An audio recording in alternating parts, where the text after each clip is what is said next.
कहते हैं कि सियासत की बिसात जब जनमत को आंख दिखाने लगती है तो ना ही जनता बसती और ना ही उनका जनमत।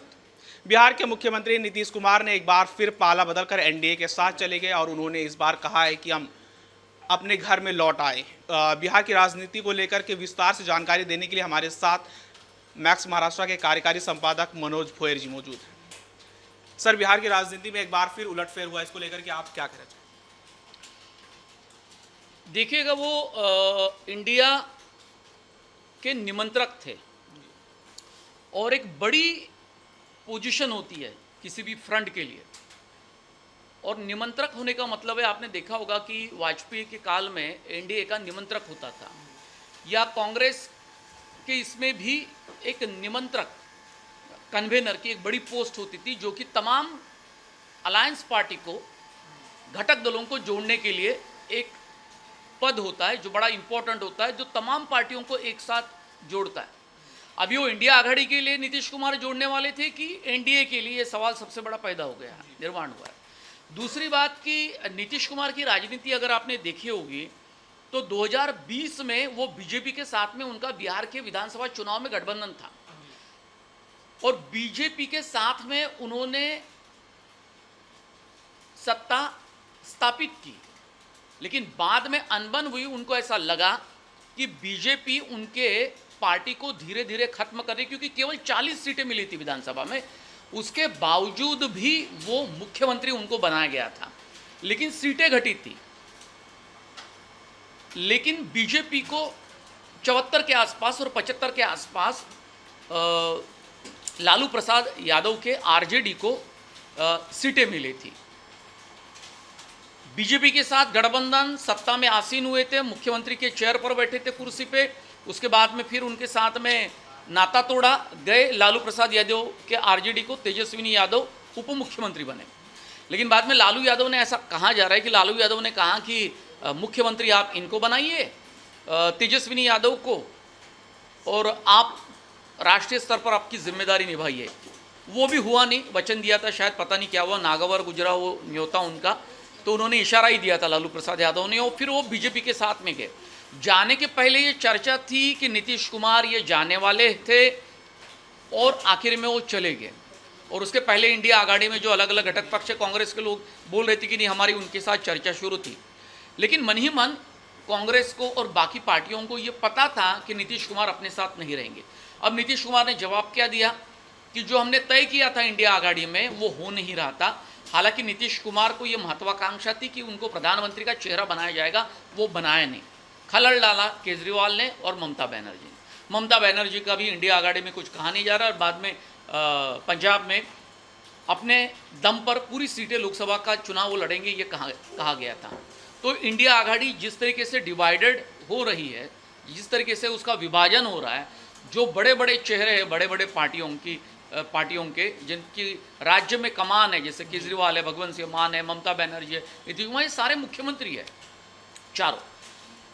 तो जो बिखराव दिख रहा है इंडिया फ्रंट में, वो साफ तौर पे आपको दिखाई दे रहा है, जिसको नकारते रहे आखिरी वक्त तक के। और हुआ ये कि ममता बनर्जी भी दिख नहीं रही है, अरविंद केजरीवाल का भी नहीं, और नीतीश कुमार तो सीधे एनडीए के साथ में गए और कारण दिया कि इंडिया फ्रंट में बड़ा बेबनाव है, अनबन है, कुछ तय नहीं हो रहा है, जो चीज़ें, जो लक्ष्य निर्धारित किया गया था वो निर्धारित लक्ष्य पर, वो रास्ते पे वो चल नहीं रहे, कारण कुछ भी हो। लेकिन मैंने जो पहले इसमें कहा कि नीतीश कुमार की राजनीति ये बेभरोसे की है, इसी 2019 से लेके, मतलब 2020 में चुनाव हुआ विधानसभा का, उसमें देखिए कि तीसरी बार वो मुख्यमंत्री बने और अब एनडीए के साथ में वो जुड़ गए, जो लोकसभा के लिए उनको चाहिए था। लेकिन किस तरीके से तैयारी की गई थी, बीजेपी लगातार जब से वो गए बीजेपी का दामन छोड़ के और लालू यादव के साथ में गठबंधन किया, तब से ये कहा जा रहा, तब से ये तैयारी चल रही थी बीजेपी की कि नीतीश कुमार को वो अपने साथ में ले। और विनोद तावड़े ये बीजेपी के इंचार्ज है, वो सफल हुए। ऐसा कहा जा रहा है कि उनकी जो रणनीति थी, व्यूह रचना थी तावड़े जी की, वो सफल हुई। जो महाराष्ट्र के ही है, अपने यहाँ के मंत्री रह चुके, और केंद्र में भाजपा के जनरल सेक्रेटरी है, महासचिव है। तो वो लगातार प्रयास करते रहे, वो प्रयास उनके सफल भी हुए और हो गए। ये पहली बार ही नहीं है, वो इसके पहले भी एनडीए के साथ में नीतीश कुमार थे, रेल मंत्री भी थे, और वो अब ये कह रहे कि मैं एनडीए के साथ था, चला गया था, फिर वापस आ गया। ये तो राजनेताओं के लिए बड़ा आसान है कहना। सर, नीतीश कुमार के जाने से इंडिया अलायंस को नुकसान होगा या फायदा होगा? नहीं, जाहिर सी बात है कि लोकसभा, अभी देखिए राज्यसभा की 6 सीटों पर चुनाव होने जा रहा है। 26 फरवरी ये तारीख निश्चित हुई, चुनाव आयोग ने निश्चित भी की। अब जाहिर सी बात है कि 6 सीटों पर चुनाव होगा। नीतीश कुमार के कुछ उम्मीदवार खड़े किए जाएंगे बीजेपी की अपने अपने संख्या के अनुसार। 40 के आसपास विधानसभा की चुनाव सीटें उनकी है, 74 के आसपास उनकी है बीजेपी की। तो दोनों पार्टियों के सबसे ज़्यादा चुने जाएंगे, और 74 उनके भी है, मतलब 6 तो उनको भी जगह मिलेगी लालू प्रसाद यादव को। लेकिन अभी ये उनके साथ में गए तो वोटों का बंटवारा कहीं नहीं होगा, गड़बड़ नहीं होगी, और लोकसभा चुनाव के लिए तो वो अब कोई रास्ता ही नहीं रहा। बीजेपी के साथ में उनको पूरी तैयारी के साथ में, पूरी ताकत के साथ में लोकसभा चुनाव के लिए आगे जाना होगा। और 400 प्लस का जो मिशन है बीजेपी का, वो इस तरीके से सफल होगा, इंडिया आघाड़ी कमज़ोर और एनडीए मजबूत होता दिखाई दे रहा है। ये कहा जा रहा था कि नरेंद्र मोदी ने जिस कदर अलग अलग पार्टियों को साथ में जोड़ा था 2014 में, लेकिन 2019 में वो सारे घटक दल जो एनडीए में शामिल थे वो उनके साथ नहीं रहे, या उनको अनदेखा किया गया। और अनदेखा करने के बाद में 2019 में जिस तरीके से नरेंद्र मोदी का करिश्मा कम होते दिखाई दिया, या कुछ राज्यों में इन्होंने चुनाव जीता था कांग्रेस ने, जो अभी हारा भी है, आपने देखा राजस्थान, मध्य प्रदेश में। तो फिर एक बार ऐसा लगा मोदी जी को, अमित शाह जी को और बीजेपी को कि घटक दलों को भी साथ में जोड़ना चाहिए। तो उसमें ऐसा लगता है, ये अपना दल भी था, तो उसमें ऐसा लग रहा है कि बीजेपी मोदी शाह ये सफल होते दिखाई दे रही, क्योंकि 40 के आसपास सीटें हैं लोकसभा की बिहार में। तो नीतीश कुमार जैसा एक तगड़ा नेता साथ में आ गया तो जाहिर सी बात है उनको फ़ायदा होगा। सर, कुछ लोग बोल रहे हैं कि नीतीश कुमार के इस फैसले से जेडीयू आने वाले समय में समाप्त हो जाएगी। अभी देखिए कि जेडीयू में भी बिखराव है। जीतन कुमार मांझी जो पूर्व मुख्यमंत्री थे वो भी उनके साथ में थे। उन्होंने ही कहा था कि इंडिया आघाड़ी में सब कुछ ठीक नहीं चल रहा है, ये बीजेपी के साथ में जाएंगे। जीतन राम मांझी जो पूर्व मुख्यमंत्री थे और उनके सहयोगी थे, एक बार उन्होंने कहा कि ये इनके साथ में जाएंगे। और हुआ ऐसे ही कि हफ्ते भर के इसमें जो राजनीतिक उठापटक हुई, जिस गति से चीज़ें घट रही थी एनडीए में भी और इंडिया फ्रंट में भी, तो ये तो जीतन राम मांझी ने जो कहा था वो साफ हुआ, वो सच साबित हुआ कि वो गए वहाँ। और इस तरीके से जेडीयू के नेताओं का एक कहना था, आरोप भी था, कि बीजेपी दरअसल जिसके साथ में जाती है उसको कमज़ोर कर देती है। महाराष्ट्र में शिवसेना को कमज़ोर कर दिया, आसाम में भी किया, बाकी राज्यों में भी किया।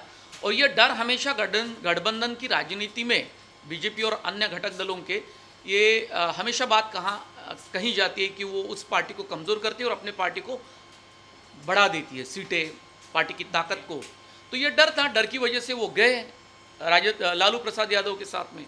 लेकिन लालू प्रसाद यादव के साथ में जाने की वजह थी बीजेपी का डर, लेकिन शायद लालू प्रसाद यादव जी की महत्वाकांक्षा, तेजस्विनी के मुख्यमंत्री बनने की लालसा, ये दिखते हुए। और उनका वोट बैंक भी दरअसल एक ही है, जो आरजेडी का वोट बैंक है वो जेडी का वोट बैंक है।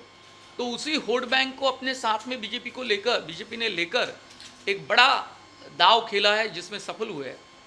तो जाहिर सी बात है कि एक डर आज भी उनके पार्टी के अंदर है, लेकिन सत्ता का खेल होता है। अगर उनको नहीं बनना यहाँ मुख्यमंत्री, इस बार शायद मुख्यमंत्री अब तो बनाया है उनको, नीतीश कुमार को, कि आगे आने वाले राजनीति में बीजेपी का मुख्यमंत्री बनेगा और ये केंद्र के राजनीति में जा सकते हैं, कुछ भी हो सकता है। सर, ये भी कहा जा रहा है कि जिस तरह से अभी सर राम मंदिर की प्राण प्रतिष्ठा हुई है, उसके बाद में एक तरह का हवा बहने लगी है भाजपा के पक्ष में। तो लोग ये भी कह रहे हैं कि जेडीयू, नीतीश कुमार ने फैसला लिया है इसी वजह से कि लोकसभा चुनाव में उसे फ़ायदा। हाँ, मतलब ये जो बहती धारा है राजनीति की, उसके अनुसार निर्णय भी किया जाता है। नेताओं का निर्णय ऐसा कुछ एक दिन में नहीं होता। और कुछ दिनों से जो कयास लगाए जा रहे थे कि नीतीश कुमार जाएंगे वहाँ, वो भी सही साबित हुआ। फिर तीसरी बार मुख्यमंत्री इसी विधान सभा में बने 2019 के बाद में। महाराष्ट्र के राजनीति में भी दरअसल वैसे ही देखा गया। अब राजनीति की धारा जिस और बहती है उसके अनुसार नेता निर्णय लेता है, लेकिन अभी मतलब ये कहा जाए कि एक कौन किस तरफ जाएगा, कहाँ जाएगा, किस वजह से जाएगा, ये तो इसका कोई भरोसा नहीं रहा है। ममता बनर्जी भी एक बार वाजपेयी के साथ थी, रेल मंत्री थी, नीतीश कुमार भी थे, रामविलास पासवान तो नहीं रहे, लेकिन वो तो जो गए उनके साथ में तो वो बिल्कुल अंत तक रहे, और उनका बेटा भी शायद उसी तरीके से अपनी राजनीति खेल रहा है। तो नीतीश कुमार ने, जाहिर सी बात है कि कुछ चीज़ें ऐसी थी कि जो बदलाव की राजनीति दिख रही है यूपी और बिहार में, उसके अनुसार ही निर्णय लिया। और चलो बीजेपी के साथ में जाने के बाद में और पॉलिटिकल बार्गेनिंग करने के बाद में लोकसभा की सीटें जितनी उनको दी जाए उस अनुसार उनको सीटें मिलती तो कम से कम जीत के आएगी, तो लोकसभा में भी कम से कम राज्यसभा लोकसभा में अपने जगह निश्चित कर पाएंगे जो बदलते राजनीति के अनुसार, तो वो होगा।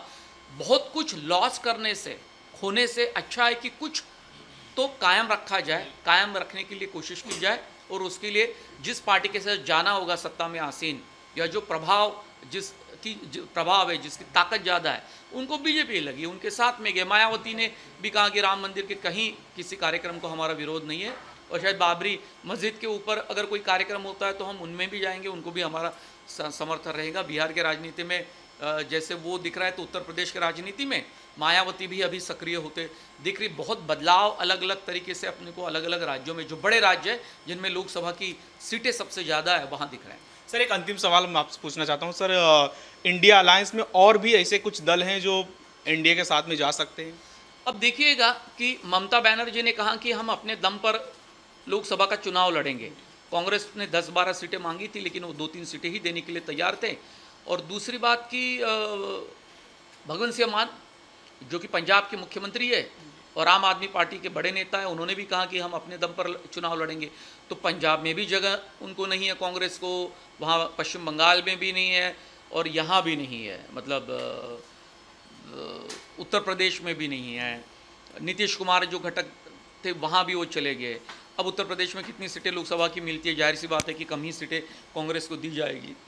तो ये सारा जो चित्र आज के तारीख में दिख रहा है वो इंडिया आघाड़ी को नुकसान देने वाला ही है। भले ही वो बोल रहे होंगे कि नहीं हम पोस्ट इलेक्शन अलायंस भी हो सकता है, और वो चाहेंगे कि मोदी जी को रोकने के लिए, बीजेपी को रोकने के लिए हम ये सारी कोशिश कर रहे हैं, तो उनकी ताकत ज़्यादा है, वो लड़ेंगे, हम मनाने की कोशिश कर रहे हैं। वो उनको अभी भी उनका आशावाद है, उनको अभी भी ये अपेक्षा है कि ये सारे लोग हमारे साथ में आ जाएंगे। नीतीश कुमार तो चले गए, वापस आने नहीं है, और ममता जी और केजरीवाल जी साथ में आएंगे तो अच्छा है, लेकिन ऐसे ही दावे करते रहते हैं। और नीतीश कुमार के बारे में भी वही दावा किया गया था, और आखिरकार वो दावा फंस गया, टाई फिस हो गया मामला। ओके, धन्यवाद सर। तो ये रही बिहार की राजनीति को लेकर विस्तार से जानकारी देते हुए मैक्स महाराष्ट्र के कार्यकारी संपादक मनोज भोयर जी। ऐसे ही और भी विषयों पर आपको जानकारी देंगे। मैक्स महाराष्ट्र हिंदी को सब्सक्राइब करना ना भूलें और वीडियो को शेयर करें। धन्यवाद।